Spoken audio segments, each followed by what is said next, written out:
જય શ્રી કૃષ્ણ. અત્રે ઉપસ્થિત તમામ વડીલો, આમંત્રિત મહેમાનશ્રીઓ તથા આપણા ગામ પરિવારના વાલા સ્વજનોને આપણા નાના લીલિયા ગામનો હું માલવ્ય અવિનાશ સૌને મારા સત્સંગ નમન કરું છું. મા અને માતૃભૂમિને સૌથી પહેલા મારા વંદન.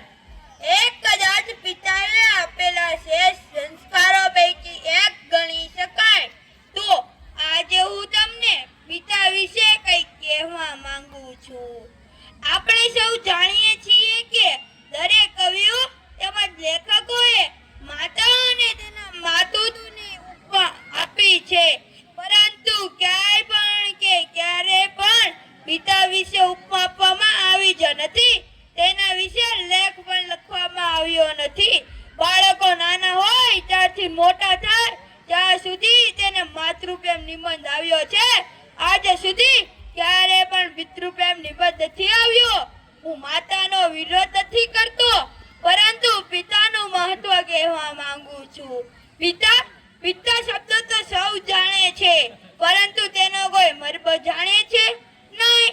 તો ચાલો આજે હું તમને જણાવું. પિતા એટલે કે જેમ એક મકાનને ટકાવી રાખવા માટે એક મજબૂત પાયાની જરૂર પડે છે, તે જ પ્રમાણે એક સુંદર પરિવારને ટકાવી રાખવા માટે એક પિતાની જરૂર પડે છે.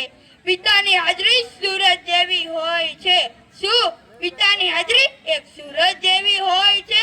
સૂરજ ગરમ જરૂર થાય છે, પણ જો એ ના હોય ને તો અંધકાર છવાઈ જાય છે. એક એવી કહેવત છે કે ઘોડે ચડતો બાપ મરજે પણ છાણે વીરતી માં ના મરતી. પણ ફક્ત હું તમને એટલું જ કહેવા માંગુ છું કે તમે એકવાર એ બાળક પાસેથી જાણી તો જજો કે જે બાળકે પોતાના પિતાને ગુમાવ્યા છે, પોતાના પિતાનો પ્રેમ મળ્યો નથી, એ બાળકને એકવાર પૂછી તો જજો કે જીવનમાં પિતાનું મૂલ્ય શું હોય છે. એક વાત છે સાહેબ, જ્યારે તું નાનો હતો ત્યારે પાપા બગલી ભરતો હતો, ચાલતા ચાલતા પડી જતો, ત્યારે મનમાં એક જ વિચાર આવતો કે પપ્પા છે ને. જ્યારે તું સ્કૂલમાં જતો મોજ મસ્તી કર, જ્યારે તું સ્કૂલમાં જતો છોડવા આવેલા પપ્પાને પાછળ વળીને ટાટા કહેતો, ત્યારે મનમાં એક જ વિચાર આવતો કે પપ્પા છે ને. જ્યારે તું મોટો થયો કોલેજમાં જતો મોજ મસ્તી કરતો મૂંઝવણ અનુભવતો, ત્યારે મનમાં એક જ વિચાર આવતો કે પપ્પા છે ને.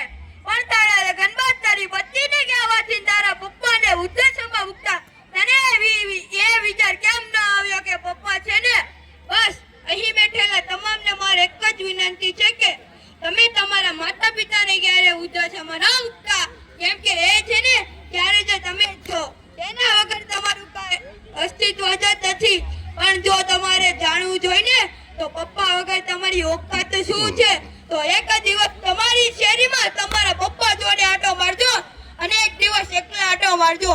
ખબર પડી જશે કે જે દિવસે તમે એકલા હશો ને તમને બોલાવવાની વાત તો દૂર રહી, લોકો તમારી સામું બને જોવે. માં ઘરનું ગૌરવ તો પિતા ઘરનું અસ્તિત્વ. માં પાસે અશ્રુની ધારા તો પિતા પાસે સંયમ હોય છે. બે સમયનું ભોજન માં બનાવે છે અને જીવનભરની ભોજનની વ્યવસ્થા એક પિતા કરે છે. ત્યારે આપણે પડી જાય કે ઠોકર લાગે ને ત્યારે આપણા મોંમાંથી ઓમાં એમ નીકળે છે, પરંતુ રસ્તો પાર કરતા ટ્રક પર આવીને બ્રેક મારે ત્યારે આપણા મોંમાંથી ઓ બાપરે એમ નીકળી જાય છે. કેમ કે નાના નાના સંકટો માટે માતા યાદ આવે છે અને મોટા મોટા સંકટો માટે પિતા યાદ આવે છે. પણ હું એ કહેવા માંગુ છું કે મને મારા બાપ કરતા સાંજ વધારે ગમે છે. મને મારા પપ્પા કરતા સાંજ વધારે ગમે છે, કેમ કે પપ્પા તો મારી માટે ફક્ત સાડા રમકડા જ લાવે છે, જ્યારે આ સાંજ તો મારા પપ્પાને લઈને આવે છે. પિતા એક એવી વ્યક્તિ હોય જેના પડછાયામાં દીકરીઓ રાજ કરે છે. બાપ એ હસ્તીઓ સાહેબ કે જેના પકડ કાઢી પહેલા દીકરીને કે દીકરાને પ્રેમ હોય છે.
પિતા સ્વરૂપે મેં સર્જનહારને જોયા છે. પિતા સ્વરૂપે મેં સર્જનહારને જોયા છે.